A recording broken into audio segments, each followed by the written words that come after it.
Merci, Monsieur le Président. Je voudrais revenir un peu sur l'importance de la décision rendue par la Cour de justice de la CEDEAO par rapport à l'instrumentalisation des institutions de la République togolaise, notamment pour ce qui nous concerne l'Assemblée nationale et la Cour constitutionnelle. Et je voudrais porter à votre connaissance, je crois que vous aviez déjà eu en son temps le mémorandum que l'ANC avait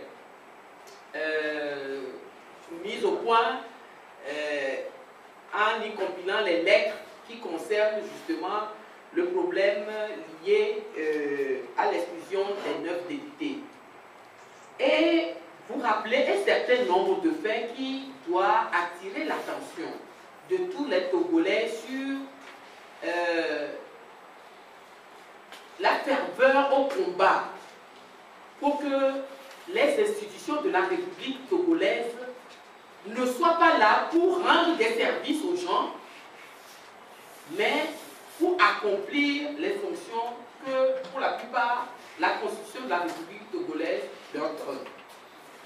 Et je parlerai un peu, je vous rappellerai un peu ce qui s'est passé, quelques faits qui sont passés à l'Assemblée nationale et à la Cour constitutionnelle. En réalité, le problème de l'exclusion des 9 députés, nous l'avons dit, procède de complot qui a été évoqué par le triumvirat Chekis Olympio, Abbas Bonko, Aboudou Assouman de la Cour constitutionnelle. Bien évidemment, le tout épaulé au plus haut sommet de l'État, puisque cela ne pouvait pas se faire sans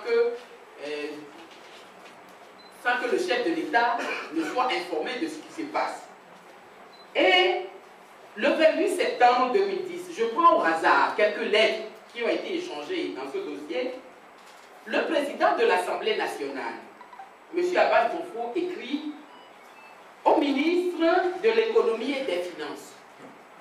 28 septembre 2010, retenez bien la date. Objet, retrait du véhicule TG 1419, GA. Monsieur le ministre, j'ai l'honneur de venir vous demander de retirer le véhicule immatriculé TG 1419 GA que j'avais affecté à l'honorable Jean-Pierre Fabre en tant que président du groupe parlementaire UFC. Depuis le 24 août 2010, j'ai reçu une lettre de notification de la motion spéciale signée par El Hadj Amadou Beka Bouraïma Diabaté, premier vice-président, excluant 4 députés de l'UFC à l'issue du congrès extraordinaire de l'Union des forces de changement tenu à Lomé le 12 août 2010. J'ai également été saisi par lettre en date du 27 août 2010 par laquelle un procès verbal de réunion du groupe parlementaire UFC m'a été communiqué. Au vu de tout ce qui précède, je vous demande de retirer purement et simplement le dit véhicule pour le compte de l'Assemblée nationale togolaise, etc., etc. Voilà un président de l'Assemblée nationale. Lorsque vous regardez dans notre Constitution, lorsqu'on parle des pouvoirs de la République, le pouvoir législatif vient même avant le pouvoir exécutif. Un président de l'Assemblée nationale qui écrit au ministre de l'économie et des finances en l'informant de ce que quelqu'un qui n'est pas député à l'Assemblée nationale, notamment le premier vice-président de l'UFC, M. Bouraïma, lui aurait envoyé à lui, président de l'Assemblée nationale, une lettre l'informant de ce que le groupe parlementaire UFC, le président du groupe parlementaire UFC, M. Jean-Pierre Fabre, n'est plus président du groupe parlementaire UFC. Je ne sais pas si vous voyez la gravité. Voilà un groupe parlementaire qui est créé, qui a été porté à la connaissance du président de l'Assemblée nationale. Et la dissolution, entre guillemets, de ce groupe parlementaire est portée à la connaissance du président de l'Assemblée nationale par quelqu'un qui n'est pas député. Alors que l'on sait très bien que groupe parlementaire, la formation des groupes parlementaires se fait par affinité politique entre les députés et les députés qui élisent le président et le vice-président.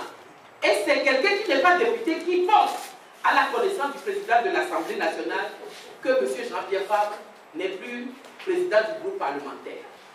Et prenant fait pour ça, le président de l'Assemblée nationale écrit au ministre de l'économie et des finances Finances pour lui demander de retirer le décret de M. Jean-Pierre Farr.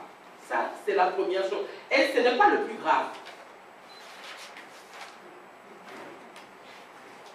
Le 11 novembre 2010,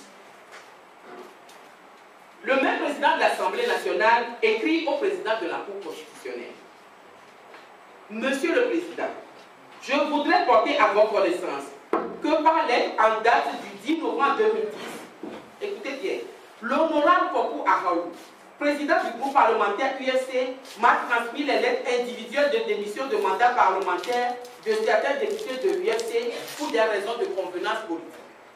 À cet effet, je vous transmets les documents afférents pour compétence afin de statuer sur le cas. 6 juin, les lettres individuelles, etc., etc. Le président de l'Assemblée nationale ignore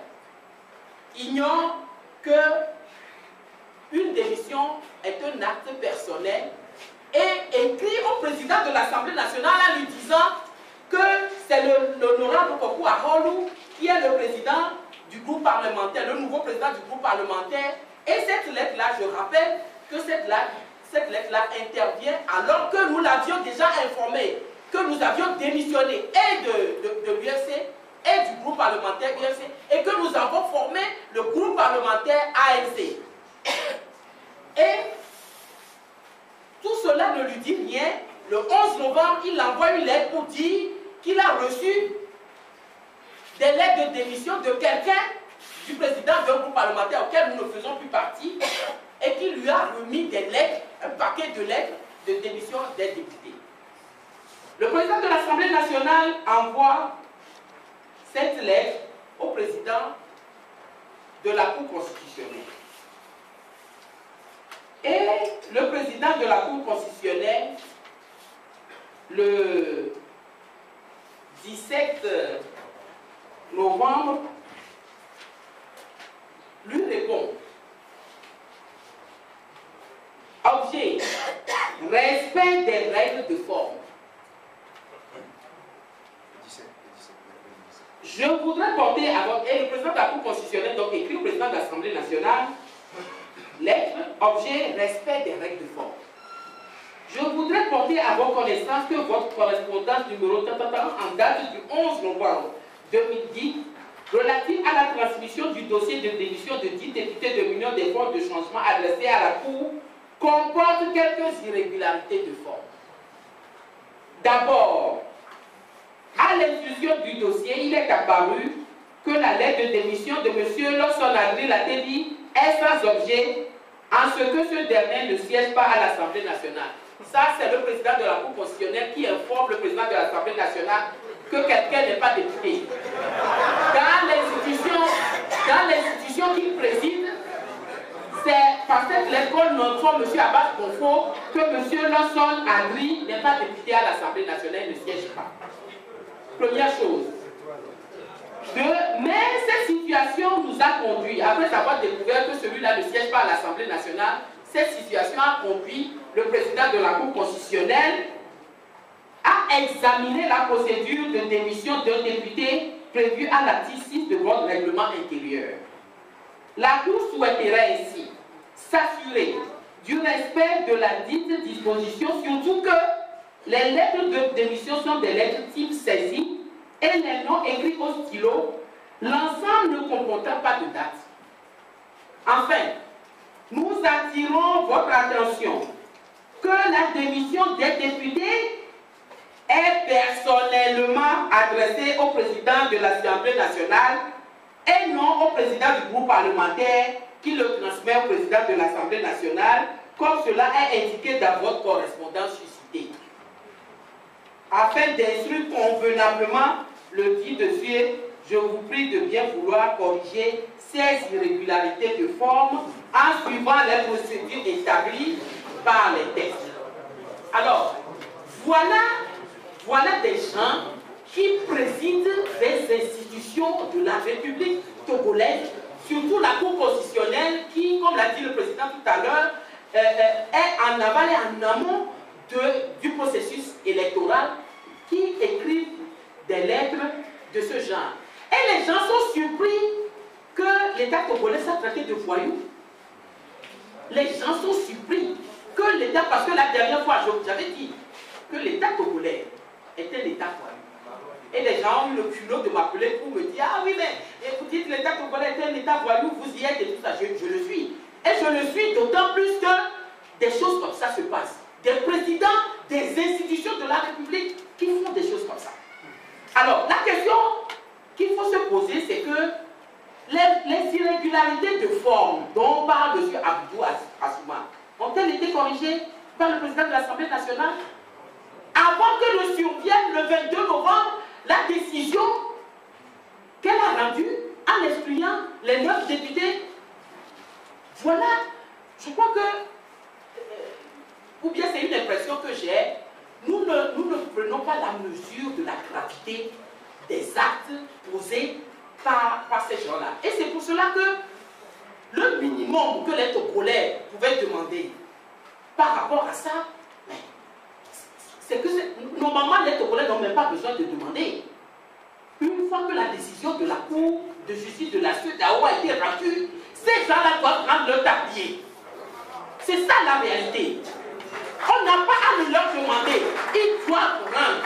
Alors, moi je suis surpris aujourd'hui que vous preniez quelques considérations que ce soit sur les balivernes que raconte M. Assouma. C'est la honte. Mais ce n'est pas possible. Ce n'est pas possible qu'un magistrat, un haut magistrat qui puisse se comporter de la sorte après ça, ce que je viens de vous dire. Tous ces documents-là circulent partout dans le monde. Et vous verrez, nous allons rendre public aussi. Nous allons rendre public aussi les mémoires qui ont été échangées de part et d'autre lorsque nous étions devant la Cour de justice de la CEDEAO, et vous verrez à quel point les gens ternissent l'image du Togo à l'extérieur. Et ils viennent dire que c'est l'opposition qui ternit l'image du Togo. Vous verrez dans les mémoires ce qu'ils ont osé écrire à la Cour de justice de la CEDEAO. Vous verrez que le minimum que l'ANC, que le peuple togolais doit demander aujourd'hui, le minimum, c'est la démission de la Cour constitutionnelle dans sa composition actuelle et la démission de l'Assemblée nationale, du bureau de l'Assemblée nationale dans sa composition. Et je dis bien, c'est le minimum que nous pouvons, parce que ces gens-là se sont rendus coupables de forfaiture et